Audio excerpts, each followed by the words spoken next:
الحمد لله الفرد الصمد الذي لم يلد ولم يولد ولم يكن له كفوا أحد. أشهد أن لا إله إلا الله وحده لا شريك له، وأشهد أن محمدا عبده ورسوله وحبيبه وصفيه وخليله الهادي إلى طريق السوي.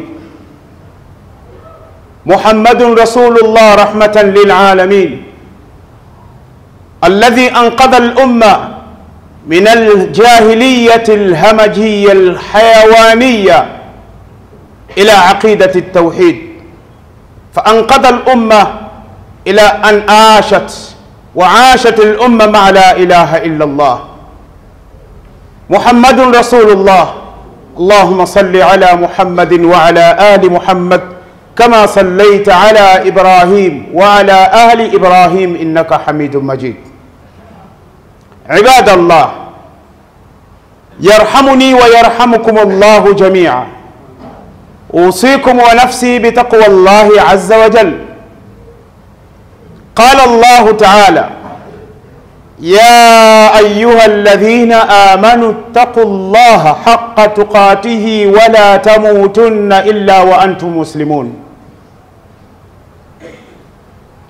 قال الله تعالى: وما تدري نفس ماذا تكسب غدا. وقال تعالى: ستذكرون ما أقول لكم وأفوض أمري إلى الله إن الله بصير بالعباد.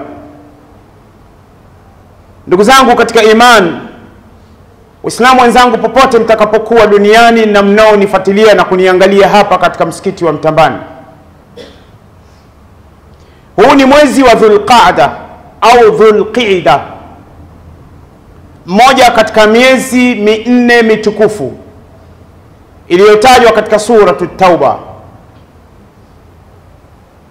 Miezi minne mitukufu katika miezi 12 ya Kiislamu, huu ni mfungo pili. Ibn Kathir akasema thalathatun sardun wa wahidun fardun, miezi mitatu inafuatana ile miezi mitukufu na mmoja upo peke yake. Mmoja uliokuwa peke yake ni mwezi wa Rajab. Mitukufu hii tunaishi katika miezi mitukufu, lakini ndani ya mwezi huu mtukufu tupo katika msimu wa hija, ambapo tumebakiwa na wiki mbili, wiki tatu kuingia katika ibada ya haji, mmoja katika nguzo 5 za Uislamu, mmoja katika mihimili mikuu ya Uislamu ni haji. Muislamu ambaye ana uwezo wa kwenda na kurudi na nchi anayoishi na amani na utulivu, na njia atakayopitia ni salama mpaka kufika Makka na kwenda Mina, kwenda Arafa, kuja Muzdalifa mpaka kurudi Mina kwa siku 3 zile na kurudi Makka, kisha kwenda kumwaga ama kwenda kumzuru Mtume sallallahu alayhi wasallam. Njia ni salama na ana uhai, ana pumzi, akawa hakwenda kuhiji, akashughulishwa na mambo ya biashara, akashughulishwa na mambo ya kazi zake, akashughulishwa na kutokuona umuhimu wa nguzo 5. Kama huyu anakufa katika hali hii, dua ataombewa na chakula kitapikwa na mashekhe wengi tutakuja pale, lakini lazima Mungu ampige kichapo cha motoni. Huwezi kuyaamini haya, subiri ufe. Barakallahu li wa lakum bil Qur'anil azim wa nafa'ani wa iyyakum bil ayati wadh dhikril hakim. Aqulu qawli hadha astaghfirullah li wa lakum wa lisa'iril muslimin fastaghfiruhu innahu huwal ghafurur rahim wa huwal barrul karim.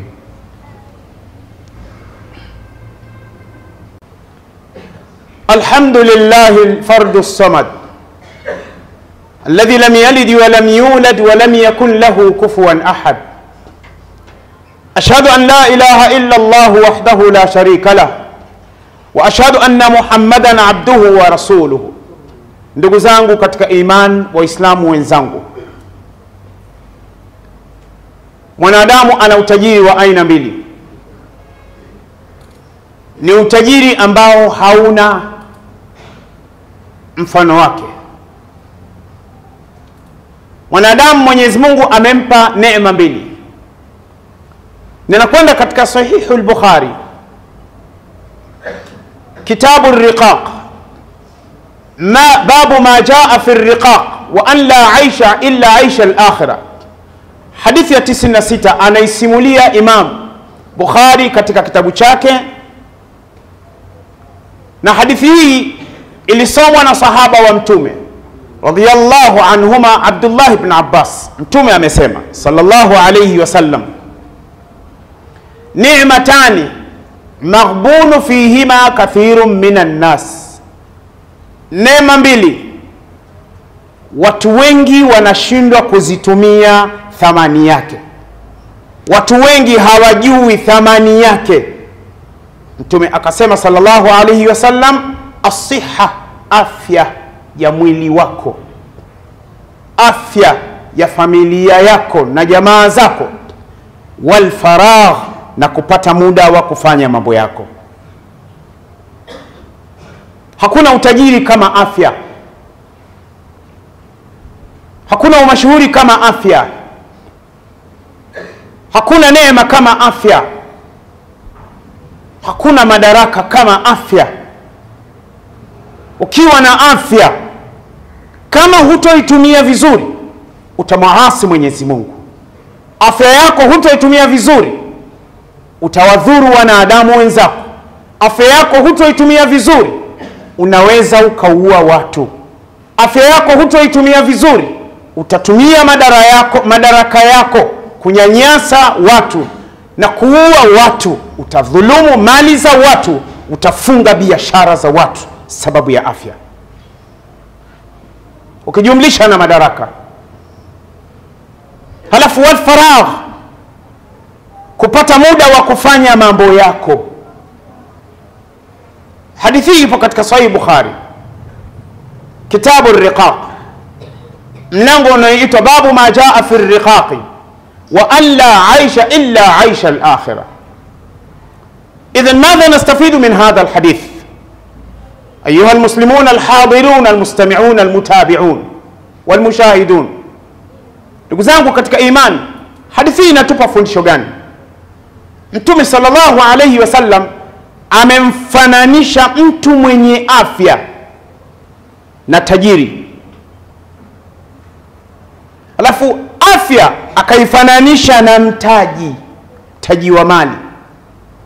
Ikiwa huyu mtu tajiri, mfanyi biashara, ikiwa hatakuwa makini katika mzunguko wa mtaji wake, atapata hasara na atajuta. Lakini kama huyo mfanyi biashara atakuwa makini katika mtaji wake, akasimamia vizuri, atapata faida na atazidi kuendelea. Afya, mimi na wewe tumeitumia namna gani? Waislamu wenzangu, mna afya, hamswali. Wanamume wengi hawaswali, wanamume Waislamu. Hivi nipo katika mimbari hapa Mtambani, kuna watu wapo maofisini Waislamu. Nazungumza na Waislamu wenzangu, acheni dhambi ya kuacha kusali. Waislamu wenzangu, wanamume, wanawake, vijana, wazee, mna dhambi ya kuacha kusali. Unachelewa ofisini kwako, unaacha sala, kisingizio bosi wako anakuziwia. Kwani bosi ni nani? Bosi anayemziwia mtu asifanye ibada? Hili ni boksi la sigara. Hapana kukubali upuuzi huu. Muislamu popote pale ulipo Tanzania, ndani ya nchi hii, naanza na nyinyi kwanza. Wa andhir ashirataka al-aqrabin. Naanza na Watanzania wenzangu. Inakuwaje bosi wako akuziwia usisali? Inakuwaje headmaster umziwia mfanyakazi asisali? Inakuwaje mkurugenzi umziwia mtu asisali? Wewe ni nani? Wewe ni nani mpaka umziwia mtu asisali? wewe ni tajiri, ni utajiri wako. Yupo ambaye anamkumbuka Allah, anajua sala ni nguzo katika nguzo za Uislamu. Unamwambia hapa umekuja kufanya kazi, hukuja kusali. La haula wala quwwata illa billah. Hakuna namna wala nguvu ya kujiepusha na jeuri ya huyu isipokuwa ni Allah. Allah salah, afya. Wafanyakazi wengine hawafanyi kazi mpaka wastaafu, mpaka wapate mafao yao. Inawezekana unasubiri ustafu ukafa. Ndugu zangu katika imani, ukifa bila kusali, kaburini kuna nyoka anaitwa Shujaun Aqra. Huyu nyoka ameandaliwa kwa watu watatu. Sikiliza vizuri, imani mimi niwo ama wewe. Nyoka huyu ameandaliwa kwa watu watatu. Wewe comment utakavyojua, si utafanya nini, vyovyote vile utakavyojua, comment ujuavyo mpaka uzeeke, nyoka unaye. Maana kuna watu katika mitandao wanaposikia mawaidha ya kukemea maovu wanachonga sana, utadhani kama vile nini, wanakuwa kama vibombo bombo. Kwa mtu kama kunguru anachonga sana. Siwezi kuona uovu nikakaa kimya. Who are you? Man انت خلقتني، انت اوجدتني في الدنيا، انت بشر وانا بشر، انت مخلوق وانا مخلوق. من انت؟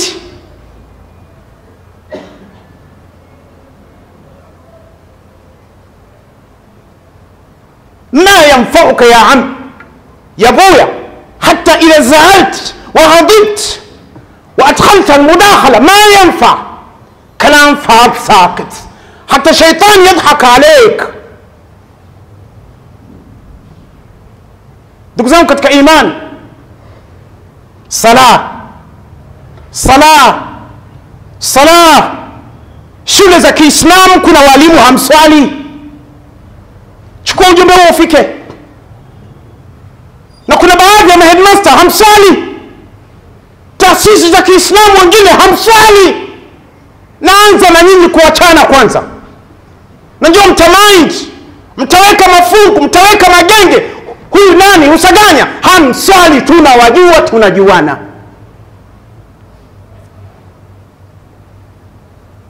Sala, afya. Huyu nyoka akifa mtu asiye swali, huwa anakuja anakaa naye uso kwa uso, anamwambia ya tarika salah, ewe usiye sali. Na watu wameshaondoka, na shekhe pale kwenye kaburi amekufundisha. Maiti tunamfundisha alana, hivi sasa. Yatika almalakan, watakufata malaika wawili. Alkarimani, wema. Fala yafzuaki, wewe bwana uliokufa leo, wewe dada uliokufa leo, wewe mheshimiwa uliokufa leo, wewe shekhe uliokufa leo. Fala, wasikutishe, wasikubabaishe. Nyoka.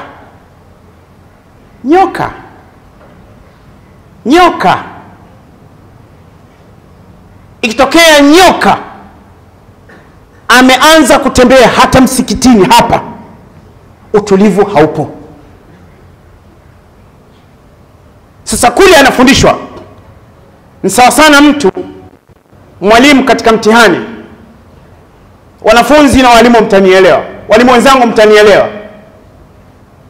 Inapokuwa mtihani wa taifa NECTA, ima form 2 au form 4 au form 6, wanakuja wasimamizi wa serikali na watu wa usalama.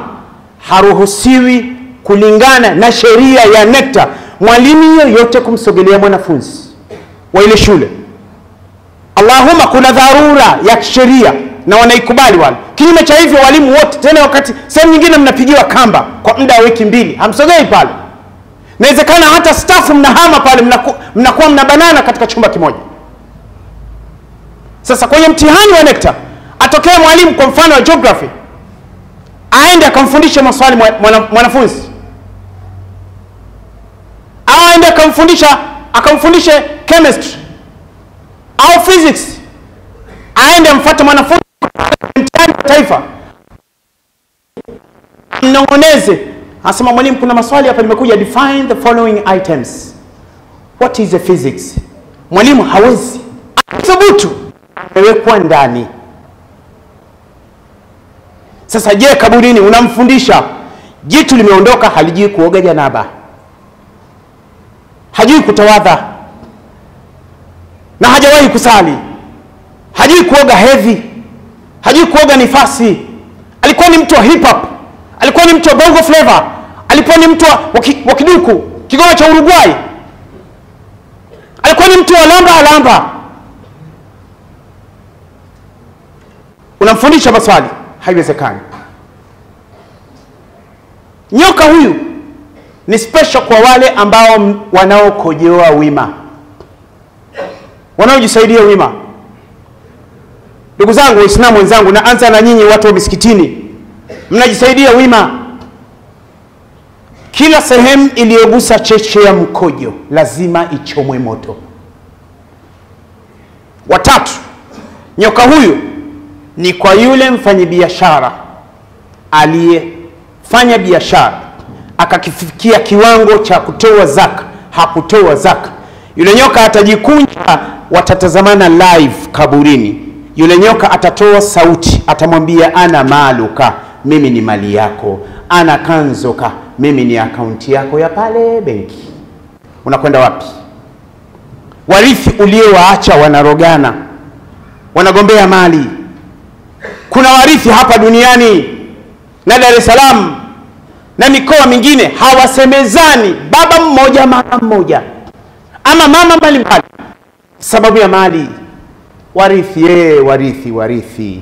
Huyu mnayemrithi kafa, hajaondoka na akaunti, nyinyi mtaondoka na nini?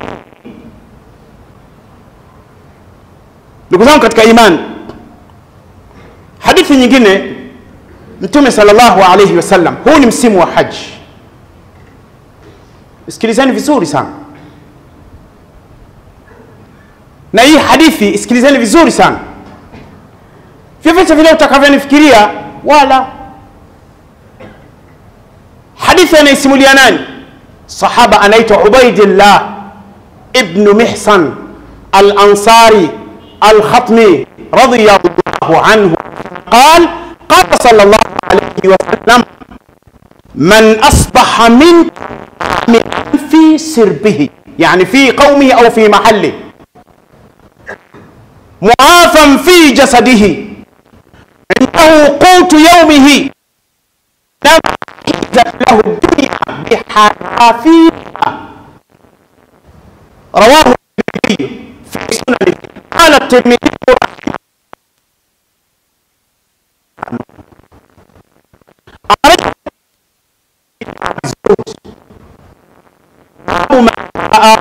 من بات آمنا في سربه. Maana ya hadithi Mtume anasema, sikiliza zangu, man, yoyote yule, bata aminan fi sirbihi, man asbaha aminan fi sirbihi, ataamka yupo na amani katika pahala anapoishi. Ameamka ni salama, kuna utulivu, ukiacha kero ndogo ndogo ambazo zikosi. Ameamka ana amani pale anapoishi. Muafan fi jasadihi, ana afya, hauguzi. Mtume akasema indahu qutu yaumihi, ana pahala ambapo kuna amani, kuna utulivu na ana afya. Lakini indahu qutu yaumi, Mtume anasema anacho angalau asubuhi, angalau buku, angalau anaje shilingi 500, angalau ana shilingi, angalau ana shilingi 50 ya kunywa kahawa.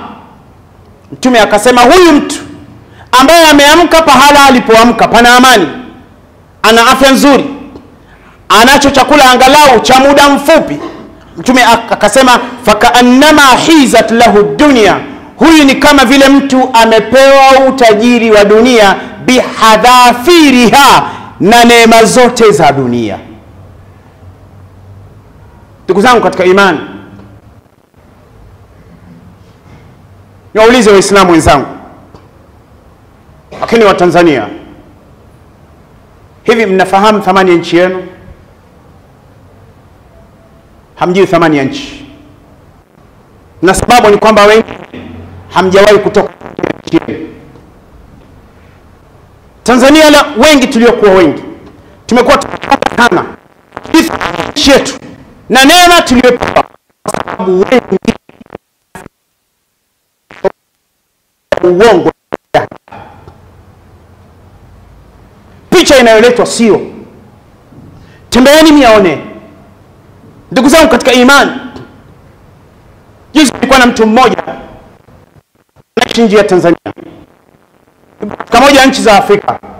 Nimekutana naye msikiti pale wa Salatul Maghrib. Umekuja lini? Asema baada ya siku 4 nitarudi. Ambia Sheikh Rusaganya, na karibuni miaka 2 sijaja. Hii neema mlionayo hapa mnaijua? Ambia mimi naijua, lakini wababa wenzangu hawajui. Pat chips asubuhi. Sasa nimetoka kwenye haya maduka size. Kuna nchi nyingine za Afrika, nyingine sistaji, Afrika Kusini, kishafika saa 9 alasiri, saa 10, saa 11, 12, wanaume hatari, wanakaba mno. Wataalamu wote sawa jiji la Joburg au Johannesburg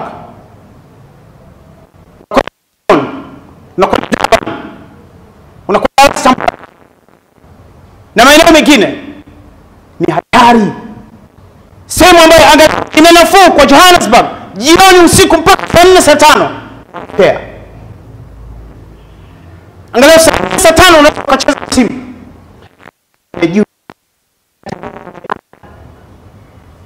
Hata pale airport.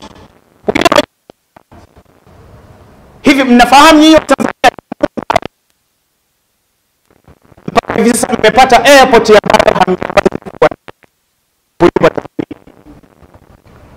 airport ya kisasa.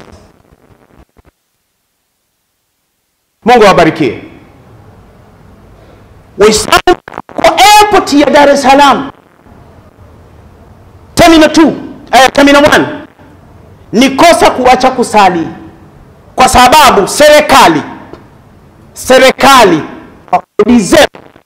jenga pale ndani ya airport hii Dar es Salaam, sio Ulaya. Hapa kuna sehemu zimeandikwa prayer rooms, vyumba vya kuswalia, na kuna mabomba yamewekwa. Yapo mabomba 4 kwa kina baba na kina mama. Mnataka nini nyinyi msio swali? Wafanyakazi wa pale, Muislamu ninje iswali pale, na tapita sana. Tukikutana waniambia umetusema, ndio nimewasema, hatuswali. Toilet vyo vizuri vya kisasa, tuharibu sisi. Ile ni neema. Sasa iangalieni kwenu. Tanzania ni pekee leo hakimbia la kiacha huyu moja beef za private.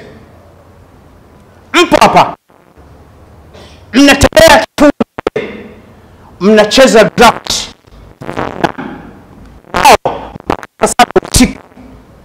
draft vina hivi, wacheza draft mnalana na furahi kiwa. Sasa unamuuliza Mtanzania unaliwa, mbongo unaliwa, tena anayekula mwanaume zio.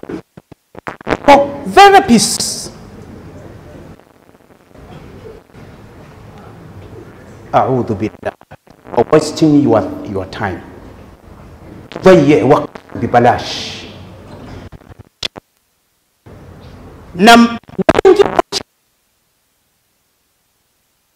Waislamu wataalamu sana, mtu anasafiri kutoka hata nauli ya kwenda Chalize hana, lakini anasafiri hela ana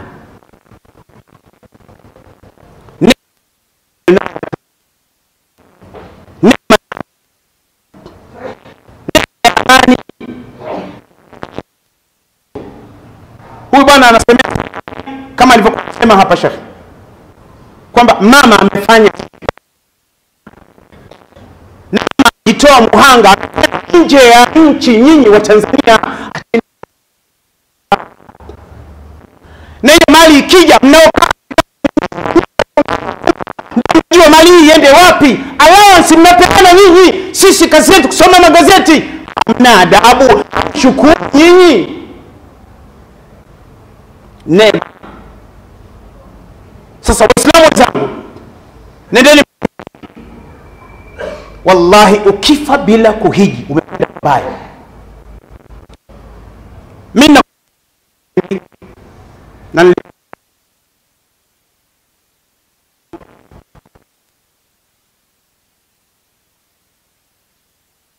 haramu hija imepanda sana, na maswali haya yaliulizwa Ijumaa 2 zilizopita. Nilikuwa Mwanza kwa Sheikh Mrisho baada salatu asr. Waislamu wanajadili kwanza hija zilikuwa ghali sana, lakini wazazi hawa wana watoto wanasoma shule international school, mnalipa ada kubwa, mnalipa mamilioni. Mbona kuna ambao nyinyi mnaondoka kwenu holi hai sio ile haya hija unajadili gharama, alikupa hiyo hela mpaka jadili ni nani? Allah. Allah anaweza kukunyang'anya afya ni nani? Allah. Anaweza kukufanya usio ni nani? Allah. Waislamu wenzangu wa Tanzania, Waislamu wenzangu wa Tanzania wenye uwezo mpaka 17 20 mpe hiji kabla hamjafa. Unajua Waislamu wanaitazama hali katika tundu la msumari. Mbona hela nyingi sana? Hii hela nyingi sana, kwani zako? Tunazikwa na mali wapi? Mafatiha huna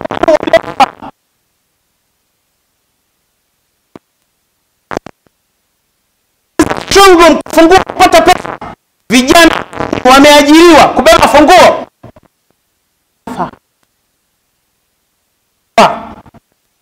Naosifia kwa sijui madini, wamezikwa sijui na nini, wameshaoza, wameoza, waona suti zao na dhahabu zimeoza. Niwakumbushe Allah anasema katika sura Luqman, nyinyi ambao mnataka kwenda hija, na kukumbusheni, wama tadri nafsun madha taksibu ghada wama tadri nafsun bi ayi ardhin tamut. Mwanadamu hajui kesho anafanya nini, na mwanadamu hajui anafanya wapi. Wanaokufa mkata majumba, wanagombana, wanafikana mpaka mtu sheria tu, mambo ya kwa mashe mirath. Suratul Nisa, Allah ndiye tajiri huyu na mali na majumba haya wanampuza Allah na watu.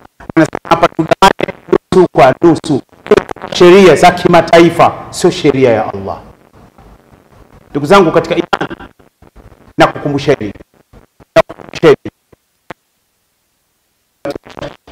Tanzania wenzangu, na kukumbusheni neema mlionayo, neema ukifanya hayo ni yako mwenyewe, lakini ni neema ya amani. Allah malaikatahu yusalluna ala Allahumma salli ala Muhammad wa ala على محمد وعلى آل محمد إنك حميد مجيد. وارض عثمان وعلي وعن جميع صحابة رسول الله. ربنا آتنا في الدنيا حسنة وفي الآخرة حسنة وقنا عذاب النار. الله في تنزانيا لما راضي katika nchi ya Tanzania. Allah Tanzania zito wa biashara ndani ya Allah ndani ya Tanzania ya Amin. Allah ni shahidi, kuna wagonjwa hospitali madaktari uliobaki Allah, kuna wapo nyumbani ya Rabbi wapo barabara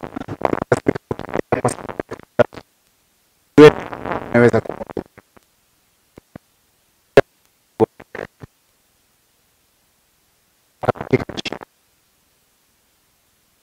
tunaomba katika nchi kheri na amani utueleze nayo ya Rabbul Alamin. Yoyote ambaye atakayekuwa ni Mtanzania sababu ya yeye kuwafanya Tanzania wakimbia kwao, ondoe mapema, ondoke.